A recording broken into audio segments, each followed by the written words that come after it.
Hello! This is Unexplained Arkansas, the podcast, and I'm your host, Lisa. And today I have a very special guest host. I almost said goat host. A guest host. It is my hubby, Daryl, and it's his first time on the podcast. So say hello, Daryl. Hello. Good evening. Yeah, that's awesome. It is evening. We are doing this at night. So, yay. So, we're going to talk business real quick. So, just some business things. Please find us on Facebook, Instagram, TikTok. You can check out our website. It's unexplainedarkansas.squarespace.com. And then connect with us. You can message me or whatever, but email is unexplainedarkansas@gmail. And also, we do have a new Patreon shout out. So big shout out to Sonia. I think it's Sonia or Sonia L. Hopefully I'm saying that correctly. And we're just love our Patreons. You can join our Patreon and basically you're going to get bonus material. We have like 8 scary heifer movie reviews that you can listen to. So basically 8 extra episodes there. And then what's coming up in December is I'm going to be doing a true crime bonus content for them. So just FYI, if you want to join our Patreon. So we love our Patreons. We're appreciative of everyone that is a Patreon or has been a Patreon. So just very appreciative. But thank you, Sonia. So now, this week's episode is the cold case of Bobo Shinn. And so this is a very serious case. It is a very sad case. So, and we do these and they're just sad. And last week's was sad too. And this was a request by Melanie D. She is a listener. And Melanie is actually from Magnolia. So she doesn't currently live in Magnolia, but she is from Magnolia, which is where this case is from. And she herself knew of Bobo, had heard this her whole life, but her family knew Bobo, and she actually went to school with one of Bobo's relatives. So, and this is from Melody. So the reason it's close to my heart is that my mother went to school with her, my grandmother worked briefly with her, and I graduated with one of her relatives. It's all just been in the air in Magnolia for as long as I can remember. So this is just near and dear case to many people. And hopefully us discussing it today will, at least remember, Bobo in her life and, just maybe, I don't know, get people talking about her case and maybe something will transpire. We can hope and pray on that. So we're going to get started, Daryl. Are you ready? I'm ready. Let's do it. Let's do it. So in 1978, Bobo Shinn met an unknown man at a home she was selling in Magnolia, Arkansas. Bobo would not be seen ever again, and unfortunately today her case is described as the coldest case in Arkansas. So let's talk about Magnolia. I didn't know about a lot about Magnolia. So it is located in our most southern portion of our state. It's described as the southwest portion of our state. And it is about 2 hours if you're driving in a car southwest of Little Rock. So about 3 hours from Searcy. So Magnolia is the county seat for Columbia County. Did you know where Magnolia is? Have you ever been to Magnolia? Yes, we've worked down there. Oh, okay. So you've been there. From El Dorado, west of El Dorado. Oh, okay. It's almost to like Louisiana. Yes. Okay. Really close to the line. That's what I was seeing. So the population in 1978 was about 11,500, which is really similar to the current population. So it really hasn't had any growth per se, but it hasn't declined in population. And so Magnolia started mainly as an agricultural city until oil was discovered just east of the town in 1938. And then they had the largest oil field in the nation during the early years of World War II, so in the 40s. So that's really interesting. I know there's a lot of oil down there, El Dorado. Is it Murphy's Oil? Yeah, is that El right? Dorado. Okay. Oil town. Oil town. That's what I was thinking. So yeah, so Magnolia, so another huge aspect of Magnolia is it is home to Southern Arkansas University, which is a 4-year public university that began kind of way back in 1909, but it went through like name changes. So one of the names that it went by was the Agricultural and Mechanical College. And so it's right there in Magnolia. And the school population is about 5,000 students. And the school has really been the item, at least by the internet, that has kept the population of the town from falling below 10,000. So I guess the school is pulling in, a lot of people, like keeping the town busy. So Bobo herself studied at, I'm going to call it SAU, as did her parents and probably some of her siblings. So she went to school there. So we're going to talk about Bobo. So she was born Mary Jimmie Bobo Shinn. She was born January 11th of 1953, and she was born in Magnolia. So she's always been there.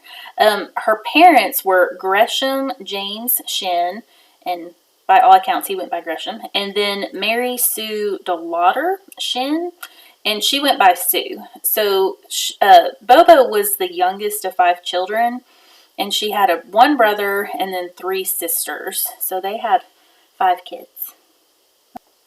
Her dad was a businessman, and he and Sue founded and operated the family business Magnolia Lodging, and they developed many properties together through the years, but it was mainly like hotels and such, kind of scattered between Arkansas and Texas. So they were really successful, and they were affluent in the community, but they were also well liked. So they were kind of well to do, but anyway, described as down to earth and nothing, I don't know, crazy about them.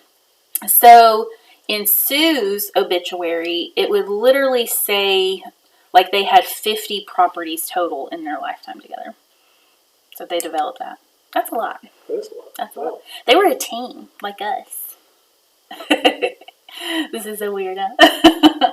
So Bobo was affectionately called Bobo, and I'm not sure why. There's nothing to indicate where the nickname came from, but it was just, that's what she went by in the community, and that was, I don't know if it's a family name or if it was given to her by her siblings, but it's absolutely adorable, and it really fits her, because she was described as super sweet, talented, smart, bubbly, just someone that loved to have fun. So I would think you would need a fun name like Bobo. Definitely. Yeah. Fits her. I think if for some reason, so she did love art, and she did get that from her mother, but kind of unlike her mom. So Bobo liked studio art, like painting, sketching, all of that kind of thing. And her mother loved the theater, and her mother was she was always big in the arts in Magnolia, and along with like the university and such. So she had a lot going on and was busy with that. So it said that Bobo was a Girl Scout, and she was also in the band.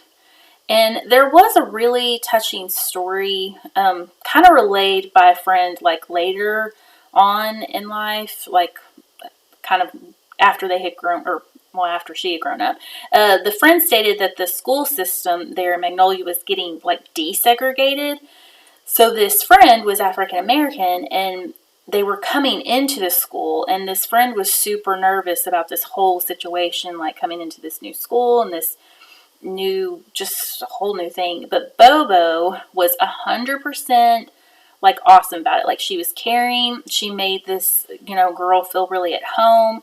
And then being Bobo and being like, I guess, who she was in the community, people knowing her. So she kind of paved the way for how others acted in the school as well. So Bobo, the way she acted kind of carried on to everyone else. So this was the kind of person Bobo was. She was super pretty on the inside and out. So my mom always said it's better to be pretty on the inside than the outside. But it looked like Bobo was both. So Bobo, she was born and raised in Magnolia. obviously very close to her family and the community. She loved Magnolia. And it's, so much that after she finished high school, it didn't say a date that she finished high school, but I'm assuming she graduated high school in around 1972 or so. But it says that she went on to attend Southern Arkansas University, which is right there, which is also where her parents went and so forth, like we mentioned. So it is said that she did live on campus. So she at least got out of the home and had that college dorm whole experience, like the full college experience. So it's not like she lived at home, but she just didn't go very far. So it said that she graduated in 1976 with an art degree. And she did go on to kind of fulfill one of her dreams, was having an art studio. So she had an art studio, and that's what she was mainly doing in 1978. So she was instructing art, and she had classes there at the studio, and she would have about a dozen students or so within each class. So it's also said, so her dad, of course, was a businessman. In the census, they called him a proprietor. So they had developed all these, places and businesses and stuff, or the hotels. And so she, like her father, kind of had that business mind. And so she did have her real estate license. It wasn't something that she did all the time, and that would be a little misconstrued in future years, like how this played out in the papers. But she did have her real estate license, and she had been engaged in flipping houses. And she really enjoyed working on the houses, and then so basically she would buy a house and fix it up and sell it. So, and my brother did that. We've helped him at least trash out places. Yes. Yes. Awful experience. Awful experience. Yes, in our younger years, we would help trash out some of his flip houses. So, but this is what Bobo did, and this is what she enjoyed doing, kind of on the side.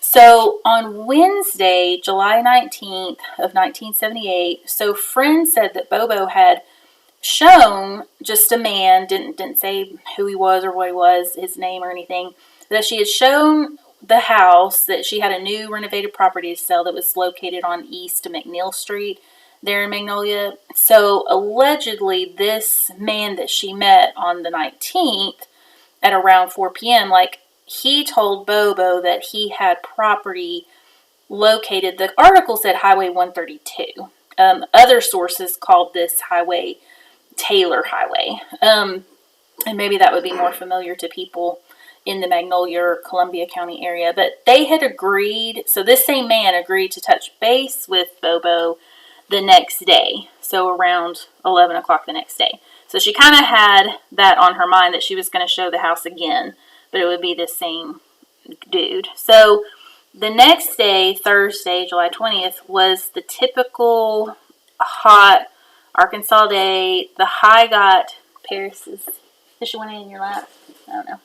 Paris is in the room with us too. So it was just the typical hot Arkansas day. I mean, the temperature that day got up to 94 degrees, and it started out about 75, and it was balmy. It was humid. The dew point was 68%. So it was pretty humid, like we typically get in July. So the day kind of it's fine.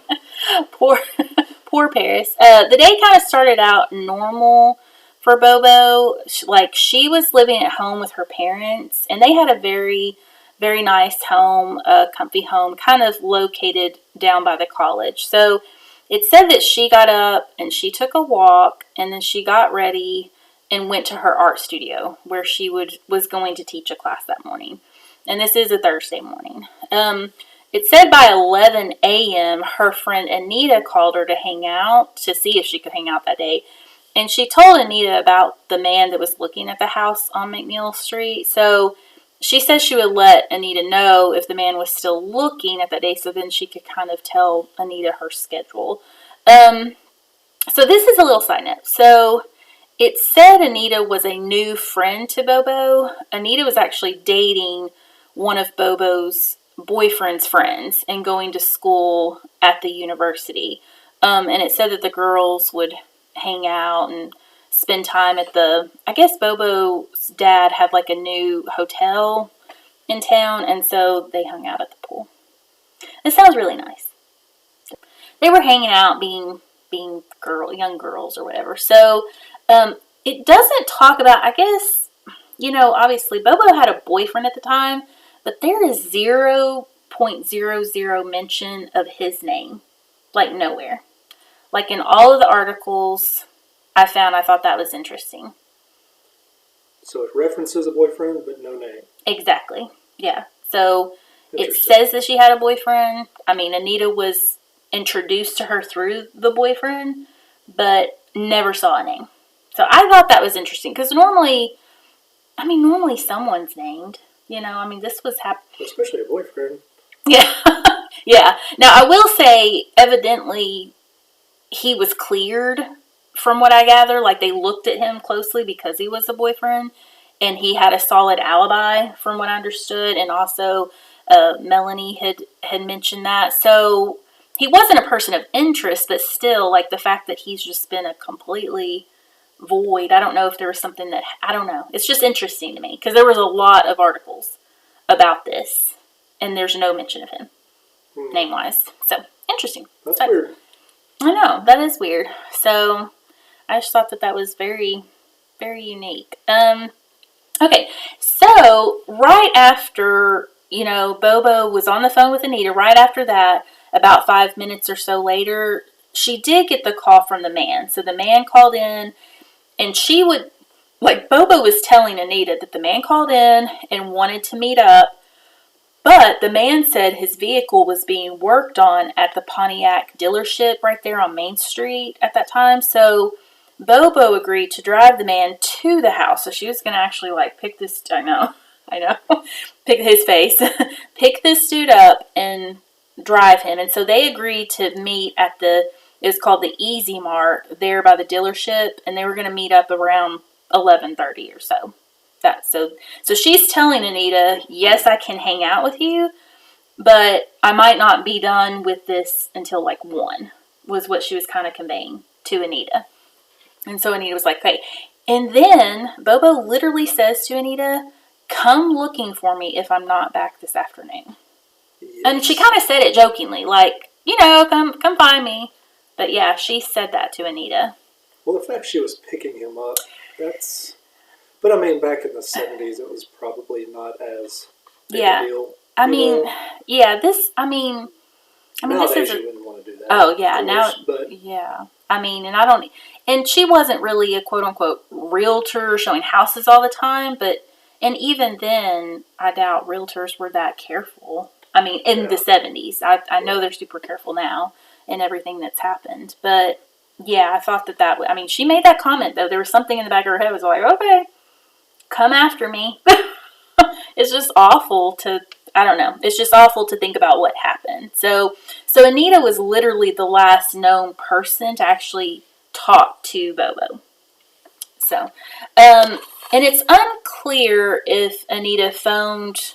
There's kind of different stories here, so different articles say different things. So I don't know if Anita phoned, Bobo's mom, Sue, to come, when she didn't show up, or if Sue some things just say that Sue, when Bobo didn't show up for dinner, she started to get worried. And then she started calling around asking for Bobo. And so she was calling up all her friends and everybody was saying, what she said. But I guess she must have talked to Anita because it does say that Sue went, she got in her car and went down to the Pontiac dealership. So that's what she did, which, as any mother would do, you're going to get in your car and you're going to go immediately to wherever you think. And I'm just thinking about, I don't know, my Elle, I can, in this day and time, I can, literally, watch her on her Life 360, thank goodness. But, I've definitely, this is just a different day and time. I just would never let Elle go meet any, I don't care. I mean, Bobo was 25, but still. Yeah. I mean, it'd be no, I wouldn't do it. Anyway, it's just a different time and place, but it's just scary. So anyway, so Sue immediately jumped in action. She drove down to the Pontiac dealership, which was getting ready to close, and it said in an article that she spoke to an employee there. The employee stated that he wasn't aware of anybody that had left their car there for servicing that day. So that was kind of like, ugh, right away. So the employee did tell Sue that he had actually seen a car that looked like Bobo's 1976 blue Buick. So that blue Buick evidently had been purchased by her parents when she graduated from college. So it was like her graduation gift. And so the man said he saw a man being picked up by Bobo's car, and the man looked to be in his 20s. So this was coming from the Pontiac employee. And it said the employee, after talking to Sue, went to drive home, and he passed by a place called Smitty's Grocery. It was just like a little grocery store along Main Street there, and he saw the blue car again parked behind the grocery store. So he went to check it out, and this article said that he looked in the car and found papers that indicated it was Bobo's car. Now, a different article that I found stated that Sue went straight to the police station and filed a missing persons report, and then the police found Bobo's car. So there's several articles out there, but they tell different stories. So, and that's pretty common, especially in recounting things, and even in newspaper articles. I mean, that's pretty common. So there's kind of two different things that could have happened there, either or. But they did find the car parked behind Smitty. So in the one situation, the Pontiac dealership guy said he went back after he saw the car. He went to locate Sue, and then Sue phoned the police. How far away is this? Smitty's from the dealer? It would have been just right down the road. Like, all of these things were I guess back in the day, they're walking distance from the dealership. It could have been, yeah. So like the guy could have left his car at that Smitty's and walked down and picked up and then made her drive back or something. He could have, but they were saying no, he did not. His story, the guy's story to Bobo was that she had to drive him because his car was being worked on. Yeah, I get that. Yeah. But now we're finding her car down at the... Yes. Her car was left behind the Smitty's. And all of this is along this main street. I'm envisioning, I've looked it up on the map, and I'm envisioning, our race street. Just kind of especially in 78, everything was just kind of along kind of right there on the main drag. Yes. Yeah. Mm-hmm. So, yeah, and everything's different nowadays, I think. So, Bobo's car was found right there off Main Street behind the Smitty's, the grocery store, and it was dusty, dirty. So, and it said that she had actually washed it the day before. So this was kind of weird that it was dusty, dirty. The windows were rolled down, so all the windows were down. The key was in the ignition, so the keys were in there. Her purse was in the car. And then I've seen a picture, and her sunglasses and a book that she was reading were just laying there on the passenger seat. The book was actually, they make a note about this book. So the book she was reading was The Thornbirds. I guess this is a very popular book in the 70s, but, and I guess they were making a movie about it, but there were several articles that pointed that out. So it was The Thornbirds. I have not read that or anything. I don't know what that is. But, another weird item found, that was super weird, that would really, I think, haunt the investigators for many years, was she had white tennis shoes that were onto the driver's side. They were underneath the pedals. So it's almost like she took them off while she was driving. That's super weird. Yeah, that is weird. Yeah. Under the pedals? Under the pedals. It's almost like she had been driving and slipped them off. And, yeah. And her family was asked about this, was this normal? Is this out of line? And they were like, yeah, this is super weird. So, what if they were planted? Yeah. Well, it felt like... It seems like all this stuff is just planted. Yes. Or put back into place to... Yes. Down. in a later, purse. yes. Yeah. I mean, especially since, I mean, really, it does feel like maybe she wasn't the driver. Like whoever, the man or whoever did something to her, like parked her there. Like parked her car there. Yes. And this feels really familiar to the Jared Green case. Yes, Yes. I was thinking of that when you said windows car found, down, windows down, just like stuff. keys there. Yeah, keys there. I mean, like you're not. I mean, her purse. Yeah. So this feels very familiar. If you guys haven't listened, that's the disappearance of Jared Green, and that's definitely go back and listen to that episode. So yeah, super super weird. I mean, you don't typically drive like that, and you're not going to just you're not going to leave your shoes like that. But they did notice one thing that was missing.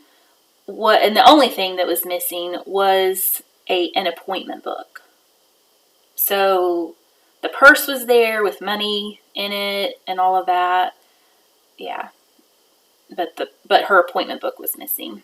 It did say the car had hay and grass inside of it, just kind of like, how people drag stuff in on their feet. Like stuff was in the floorboard, like it had debris, like clippings, like, so that's something. And that will come up later and make a little more sense.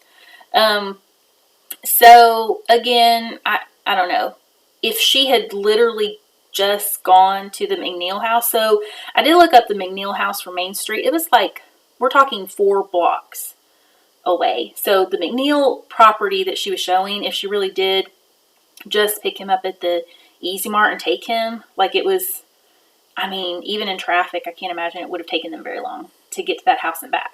So there would be no reason for it to be dusty. It wouldn't be no reason for it to have hay. And so it was obviously like point blank, like scary at that moment. Probably was like, what is going on and where is Bobo? That would have been like really just like with Jared, like what is going on? So it's eerie. It's not good. I mean, I don't even want to think about if we found Elle's car and didn't know where she was and her car was found like that. Yeah. Like that her parents were probably, I mean, they were losing their mind. Oh, of course. Yeah. Just like, oh my gosh. So not a good situation to find the car in. The only thing, like I said, that was missing was the appointment book, and Bobo did use it for, I guess, appointments. So it, that was kind of pointing to that maybe this guy, whoever she met, took the appointment book because he didn't want, maybe his name was in there. Because so far nobody knows his name. She's not said it. I was wondering that. Yeah. Mm-hmm. So maybe his name was in the appointment book. So, and obviously the police are like, well, this definitely wasn't motivated by burglary or anything like that. So, nothing to indicate that. Now, the car was not wiped down. So the police did find hair and fingerprints all over the car. So there were prints and hair. And nothing ever, like fingerprint-wise, nothing has ever matched anyone over the years. But they did have these items, so it wasn't wiped down. So immediately the police and everyone, like, I mean, this small town girl, hometown girl, parents very big in the community. Her dad was born there. He grew up there. I mean, they're long-time Magnolia people. So everyone immediately jumps into action, and investigators were going all over the town looking for any and all clues. They were talking to everyone they could. So they did find that one of the Smitty's employees had noticed Bobo's car in the parking lot. So it had been parked there around 1:30 was when it was noticed. Yeah, car there, 1:30. So at 1:30 the same day? Yes, that same day. So okay. So they noticed the car. So we know the car got there at 1:30. And we'll kind of go over a time frame. But at the Easy Mart, they did find an employee who remembered a man with dark hair, a white shirt, and jeans that came in to the Easy Mart to get change to use the payphone. And that was right around 11, which was matching with the time that the man called Bobo. So this man was also stated in one article to have a lazy gait. And I don't know, I mean, obviously that's the way he walks. I don't know if that meant that he had a limp, or if he just was very slow. I don't know. What does that say to you? Lazy gait. Lazy gait. I don't know. Maybe just drug his feet or shuffled. Kind of a lazy walk. Yeah. Yeah. You know. Weird, huh? Yeah. So that was how they described him. Interesting. So, and that never really comes up later, like that description. So that's really interesting. Some other things do. At Bobo's property, so at the property that she was selling on McNeil Street, the police did talk to a carpenter that was working across the street, and he stated that he noticed at 11:30 a woman matching Bobo's description arrived at the house, drove there. Then another man, a different person, a man, arrived soon after her in another car, which was a dark green Pontiac. The two went inside the home and then came out and got in their respective cars and left, but they headed in the same direction. He stated, so this is a carpenter, he stated that the man was 6 feet tall, mid to late 20s, with brown hair, a mustache, and a beard, and a baseball cap. So, strange. You're making faces. Yes. Mm-hmm. Yeah. So now you've got conflicting. Yes. You have two. You got conflicting stories. Different stories. Two different stories. Mm-hmm. Yeah, because I mean, I really feel like she would have been picking this dude up at. I mean, she got the phone call at 11. There was a report. One report said that her mom could tell that she kind of ran home to change clothes. So she may have changed clothes, met the guy. So she probably didn't even go to the Easy Mart till about 11:30. But this guy, this carpenter, is saying, he sees this person. 2 cars, yeah. And so that's very, very confusing. So, yeah. So another lead came into the police via a man named Henry Irwin. So he worked for the county. He was with the county tax assessor's office. So after seeing a photo of Bobo's car, because all this was being circulated in the news. So within a day, I mean, this is everywhere. He sees Bobo's car in the newspaper. He told the police that he was baling hay on his land, which was out, the article said, on Highway 32 and he says around noon on the 20th. So this is the day she went missing. And he saw the Buick passing slowly on the highway, and inside the car he saw a man and woman struggling as the car weaved around on the road. So, I mean, this to me matches up with the dust, the dirt, the hay situation of the car. Yeah. And he's saying that he saw this at noon. And he saw a struggle. He saw a struggle. He saw a man and a woman in the car, and he saw a struggle. Mm-hmm. Now, obviously, he didn't know anything at the time, but yes. So, definitely matching with what was found on the outside and inside of the car. At least with this assessor's guide. Now, side note, I don't know if this is just a typo about the highway, because I did see some other notation, and again, there's tons of articles, but Highway 32, I don't know if that's, the only Highway 32 I could even find was in Ashdown, which is quite a ways from Magnolia. But I don't know if this Highway 32 changed numbers, how highways do over the years. I mean, so, I don't know. Someone phone me. Let me know. Send me a message about this. So, along with all the interviews and trying to find and talk to witness, the police were also utilizing, they were putting up roadblocks. I mean, immediately, this was high alert for the community, her parents. They had ground and aerial searches going on. They had dogs that were tracking. I mean, they were doing everything they could. It said that they had 300 volunteers that were going all over the county. So they were definitely doing anything and everything. I would imagine that they were just fanning out from the Easy Mart. They were probably, when they got this tip about from the guy doing the hay. I mean, they would have been doing that. So the police had Bobo's brother Jay. So I guess they're all very artsy, but the police had Bobo's brother Jay draw up a composite. I always say that wrong. Composite. Are you laughing? Just laugh. So he's laughing at me. A composite that they use based on the eyewitness reports, and I think the composite was really based on what that carpenter saw. So again, that was very conflicting from the other. Well, they were both in their 20s, right? They were both in their 20s. There's more to this later. Okay. So based on the witnesses, at least are putting faith in what they were being told. The investigators were starting to put together a timeline.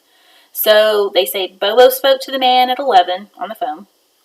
They know that at 11:30, Bobo is seen with a man at the McNeil home, and again, allegedly. And then by noon, they were leaving the McNeil home, or about, going in that same direction, but different cars. And then, but at the same time at noon, she's seen struggling in the car out by the hayfield with a dude. So then they know that her car is parked at Smitty's grocery at 1:30. So with this time frame, let's just say there's about an hour and a half max that there's, nothing's accounted for. So, I mean, it's not a huge amount of time. I mean, it's obviously enough time, but to me, it's enough time, I guess, to do whatever to Bobo and then park her car at the Smitty's. Does that make sense? Yeah. I mean, how far away? I can't is tell. This farmer or whatever that spotted them from the Smitty's? I would think. I mean, it said he was out on Highway 32. I doubt that that's the Ashdown. I don't see a Highway 32, no. So it must be an older named highway. I would think that's either a typo or something. But let's just say he was out of town. I mean 5-10 minutes out of town, maybe. An hour and a half. To go dispose and hide somebody, and then to bring the car back. It's not a lot of time. Not a lot of time. But I mean, I guess he could have always went back to whatever area and then finished doing whatever. That's true. So maybe something happened and he could have always gone back. So, just awful to think about. This was clearly just he just grabbed her to kill her, basically, kidnap and kill her. Yeah, because he didn't. Not like it was a robbery or. No, I mean. So he had this. You would think there was definitely some premeditation, right? Maybe from meeting her the day before. Yeah. But I mean, to get rid of her, bring a car back if the car was there at, within an hour and a half. I'm just saying, you would think that would he had a plan. To bring her somewhere, right? Get the car back and then go on about his business. Yeah. Doing whatever, Doing whatever. With her. Mm-hmm. Yeah, it's just interesting. I mean, it's like, I don't know. Is it a crime of opportunity? Or did he plan it out the day before? And then obviously in their heads they have to think, well, did she just run off? Well, no. She would have... you can always say, oh, well, someone just ran off. I think in the news right now there's an alleged kayaker that just went, quote-unquote, missing. But it turns out that I think he left. He had a girlfriend and somewhere. I don't know. That's like a drunk uncle story. But anyway. Sounds like it. Yeah, I'm just saying, you can speculate that she could have run off, but obviously this guy, whoever she met, probably did her wrong. Yeah, and he would have only had an hour and a half, period. So, I don't know. It's very, very crazy. And we're talking daytime on a Thursday in Magnolia in 1978. What a weird deal. Okay. Yeah. So during the first days, again, all kinds of leads were coming in. So there was a report that Bobo was on a bus. Someone called in and said that they saw what looked like Bobo on a bus from Shreveport headed to Houston. The police and the family all followed up on this lead, and nothing ever came of this lead. But, I mean, this is the type of things that people, I mean, I kind of feel like eyewitness things, or even people, I don't know. I just don't put too much accounts in those, I guess. Yeah. Yeah. You know how it is. Everybody always saw something, or, oh yeah, I saw this person do this or head that way. Yeah. Although the police and state police were following all the leads, they were doing everything in their power to find Bobo, but nothing big was breaking on her case. Obviously, her family and the community were besides themselves. I'm sure there was a lot of fear in the community as well. I mean, I can only imagine. Her mother was quoted as saying, "How did this happen to them? Like, how did this happen to them, to Bobo, in daylight, in Magnolia? Like, just, how did this happen?" Just no one knew. Like, there was just no consoling. It said that Sue would not leave her home without having someone there to answer the phone. I mean, this is pre-cell phones. This is pre-everything. So Sue wasn't even comfortable with leaving the house because she was afraid that Bobo would walk in or someone would call. Like, she didn't even want to leave the house. So that makes a lot of sense. I mean, just complete devastation there. So the city just really felt at the time like a vacuum of time. So 10 months after Bobo went missing, the Arkansas State Police assigned the file over to an officer named Mike Lowe. So he was very up and coming. He was a very young trooper, and he was getting noticed for having great investigative skills. So he also, this is kind of interesting, so he had a personal connection to Bobo. So he remembered that Bobo had been in a history class with him at Southern Arkansas University. So they had gone to school together, and so he remembered her as being bright and bubbly, and just couldn't believe that this had happened to her. And even though they were just acquaintances, he really connected with the case on a personal level, so it would really affect him, he said in later interviews. Like, it was very, very personal to him to solve it. So when he took the case, of course, the top priority is to find Bobo. That was the top priority. That was what he was, doing. So far there was little progress. After spending a lot of time tied to the composite based on the carpenter's descriptions and trying to talk to everyone that fit that mold, the police were starting to feel, I guess after a while, that the carpenter was probably mistaken. And that really it felt like to them that he was describing a man that actually lived a couple houses down from the house that Bobo was selling on McNeil. So it could have just been I mean, if you think about, like, when you're just, I don't know, it's hard to remember things. It's funny how your mind plays tricks, and you think you saw something that you really didn't, or you want to think something, so your mind tells you that's what you saw. Yeah. Or even the day and time. Yeah. Maybe he saw this, like, what he thought was that day was what he saw. She met a guy the night. A different day, the day before. Mm-hmm. Because I've done that. I've thought, I absolutely know it was this day, and it was not.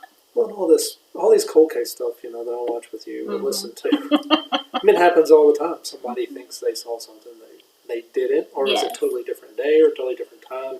The person looked different. Your mind plays tricks. Yeah, it really does. That is so true. And especially if you already have something in your head and you want to think, oh, I think I saw the guy, and maybe you've heard what he looks like. Oh yeah, I saw the same guy with a mustache in his 20s. I don't know. But I'm glad that the cops were starting to kind of catch on that could, maybe let's not concentrate on that, I guess. And it's interesting to me, like, I know a lot of our listeners have kept up with the Morgan Nick, and I kind of go back to this, but with the Morgan Nick case, they had this description from the kids that were playing with Morgan, and it turned out to be so wrong. Yeah. Like, so wrong. So, I mean, you just never know. So, anywho, interesting. So, yeah. So they're kind of getting past the whole Carpenter thing. So as much as everyone worked on the case and the urgency of it for the family and the cops and the community, so the case grew cold. So leads would pop up, like in 1980, a Shreveport woman confessed to being involved. So then you have the people, the confessors, I'll call them. It's always someone that's, I don't know if they, I've seen like different programs, because this happens all the time, and we'll even talk a little bit more about this, but like, I don't know if they're bored or if they're mentally unstable or if they just want to take credit. But yeah, there's always those people that come forward. I did it. The confessor. Yeah. Yeah. I've always found that interesting, because didn't one of the guys in the West Memphis 3? Yes. Like he confessed. Jesse McKelly. Yeah. Confessed, but like fully confessed. Fully just made the story up or said what he and it wasn't accurate. It wasn't even accurate. Yeah, because his deal was like after hours and hours and hours and hours of being interrogated. Yeah. And feeling like he had to say, like, yeah, I've always wondered why people confess to something. I mean, I just can't imagine. No. Like me thinking, I don't think I could ever confess, or at least I like to think I would never confess to something that I didn't do. I can't. I mean, so I can't fathom that concept, and I guess there's some science behind it, some psychology.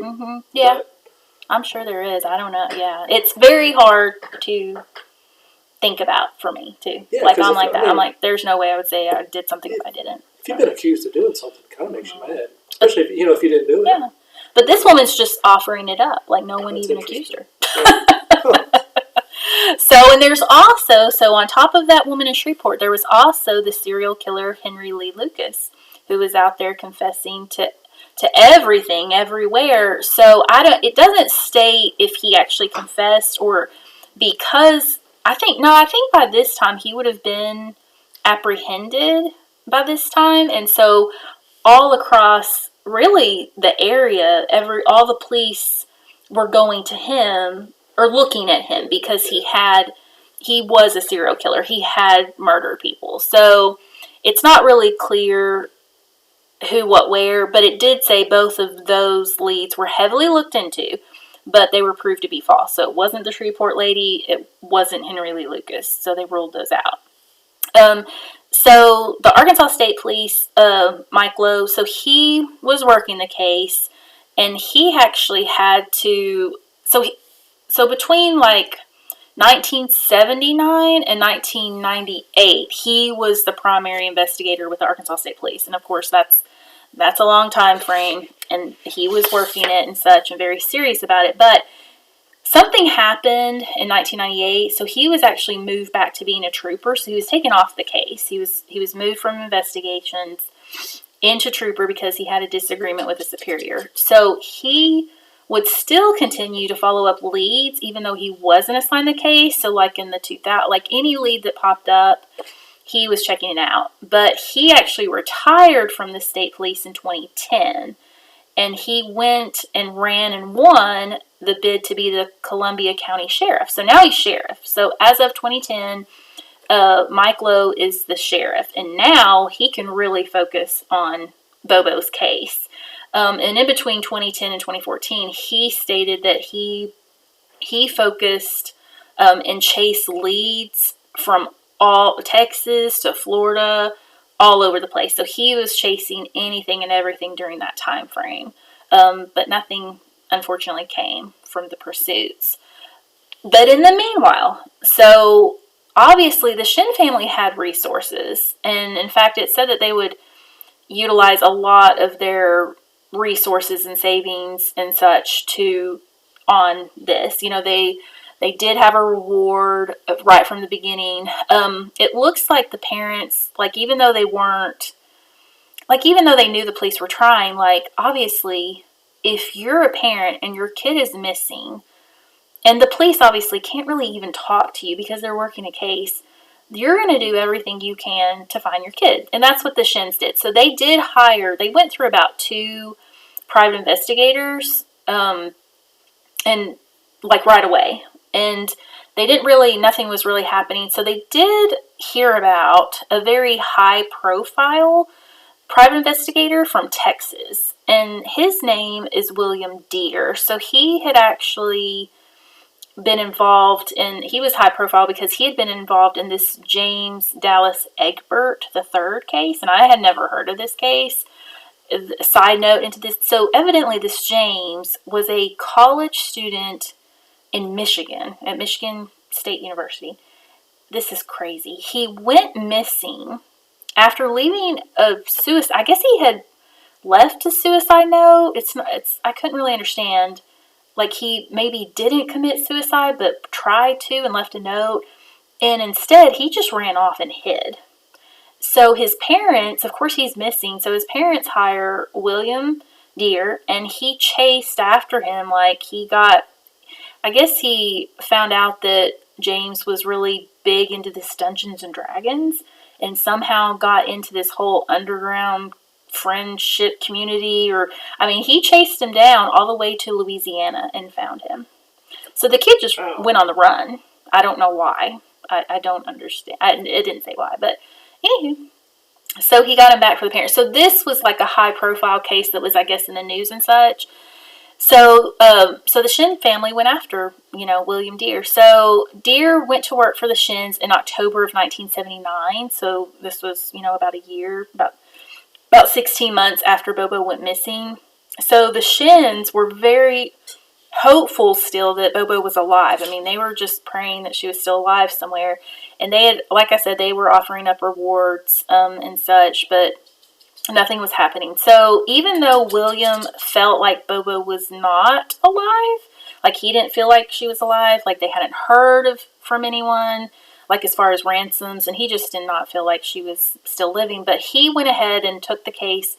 He went to Magnolia and he started to work the case. So unfortunately, like what happens is he clashed with the police. So he clashed right away with Mike Lowe, and right from the beginning, I guess Lowe felt like William was arrogant. I'm sure, William felt the police weren't doing enough. So William actually had some big allies in Arkansas. So he was actually friends with Bill Clinton's cousin, Sammy Tatum. Yeah. Okay. Who was the director of the State Crime Commission at the time. So, of course, Bill Clinton was our governor at this time. And then I guess he had assigned his cousin Sammy as the director of the State Crime Commission. And William Deere was friends with him. So, the private investigator. Okay. So, relying solely on this composite. Did it again. I know, composite. Deere was focused on he became focused on a man named Michael Morris. So, I think I'm saying that right. So, Morris, I think it's Morris or Morse, was a resident of a neighboring county, so he didn't actually live in Magnolia or whatever, but he had killed himself a few months after Bobo disappeared, and Morris's employer had told Deere that Morris had taken that day off from work that she went missing, so he wasn't at work. And he had told his boss, and this is all alleged, that he was visiting with someone about some real estate that day. So that's why he needed off. So when Deere went to talk to the carpenter, he showed him Morse's picture, and he said that that's who he had seen that day with Bobo. So kind of further pushing this whole composite thing, pushing this Morris thing.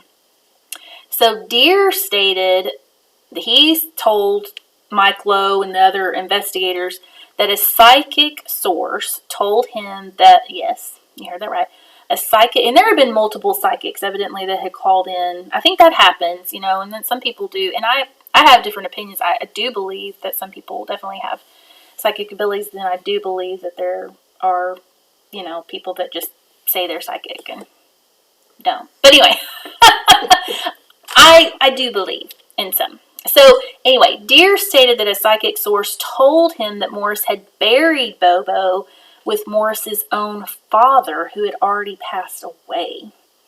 Yes. Ooh. Yes. Let that sink in. So, do what? How would he even do that? He would literally dig up the grave, and so evidently it said that from this psychic, quote unquote, that Bobo's body would be on top of the coffin. So basically, he would dig up. So he dug up his dad. Yeah, to place her body on top of his coffin, allegedly.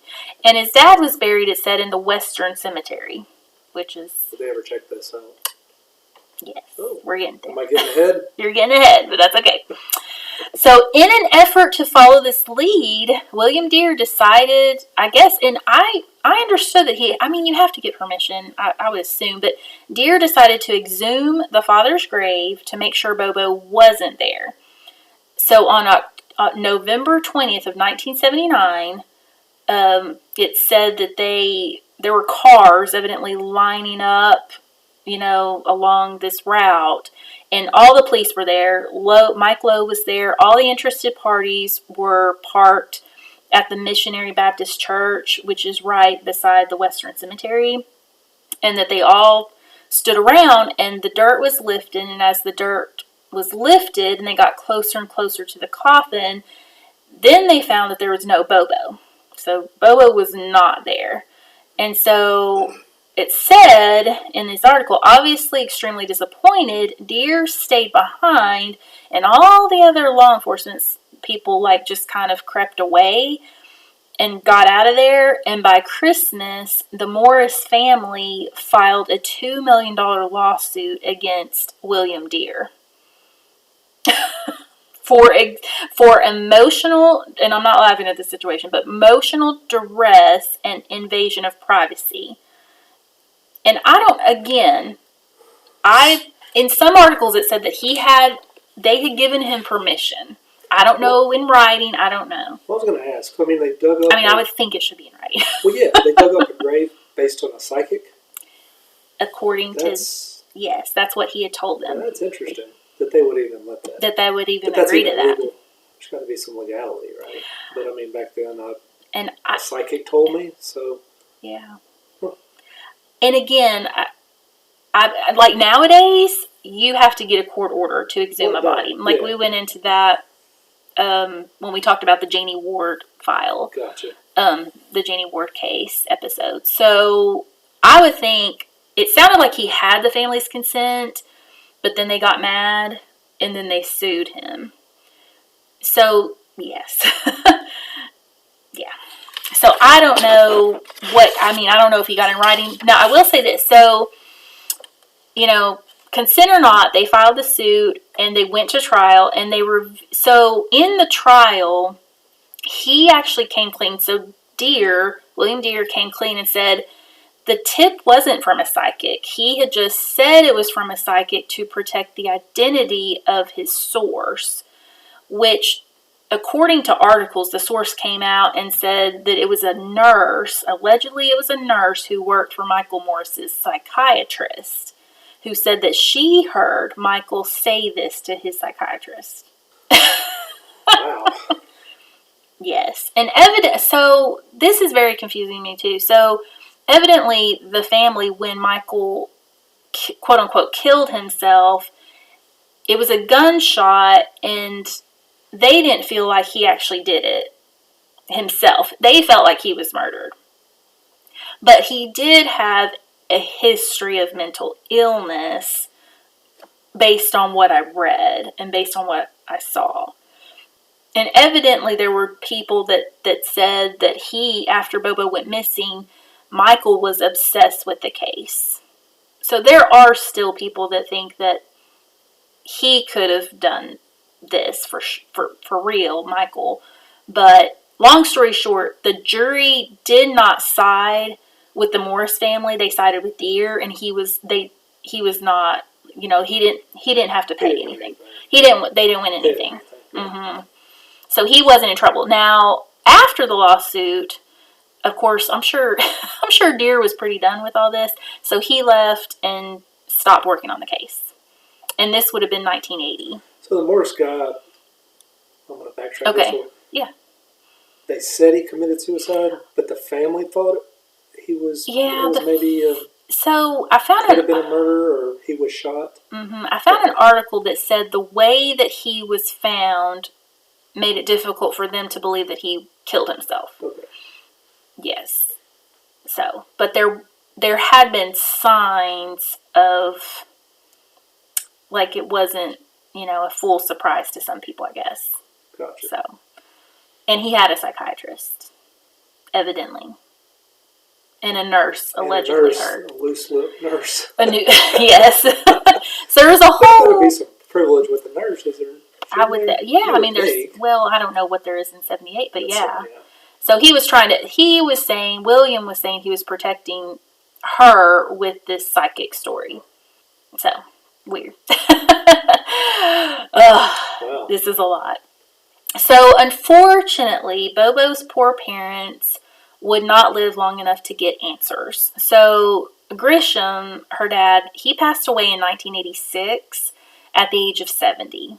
So remember, her parents were kind of older because, she was like the 5th child.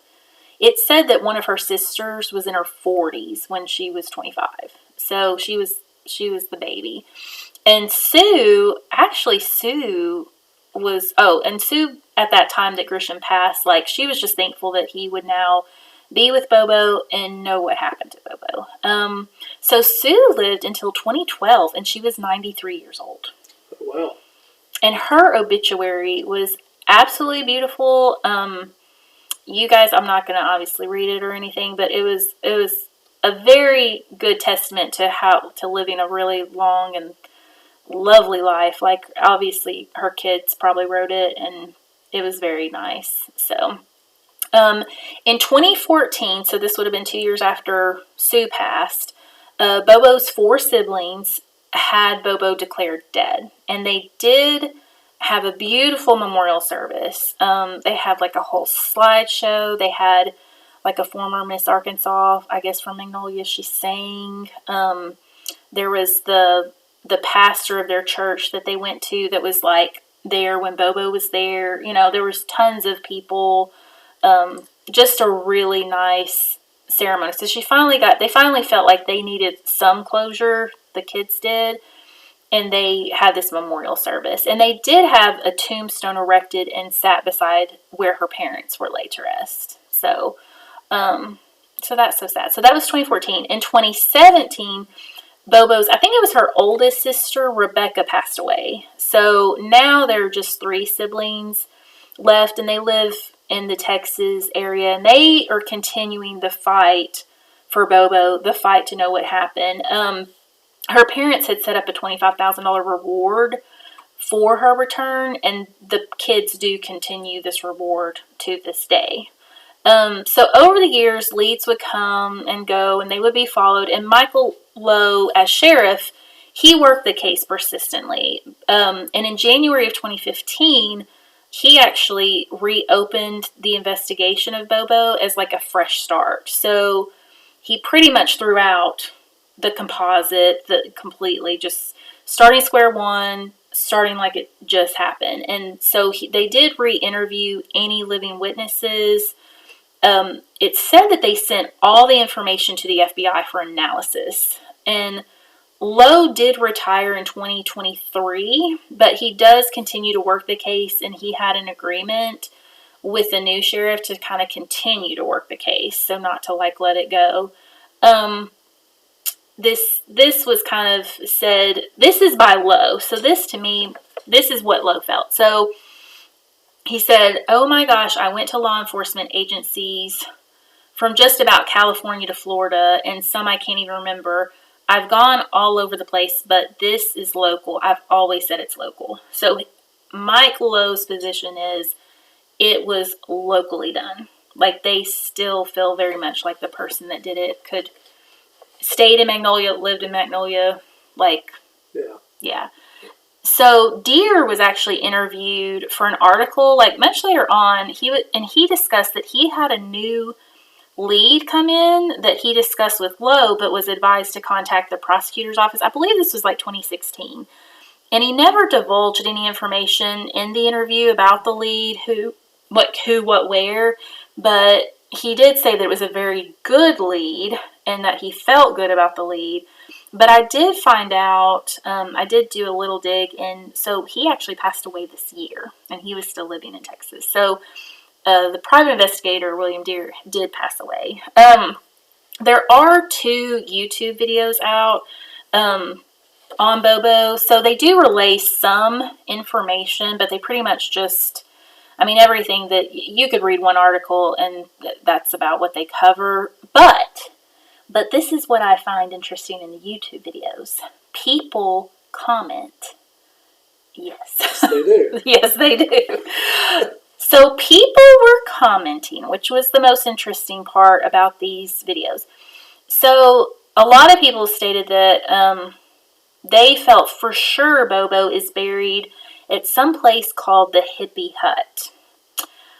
It said that this is a 2-story, half burnt down building about 1.5 miles out in the woods near Stamps, Arkansas, which was said to be about 10 miles out from Magnolia. I'm not going to say any names myself, but the comments give a name of a man that was friends with Bobo's boyfriend at the time, and they state him as the one responsible. Whoa. Oh, yeah. Wow.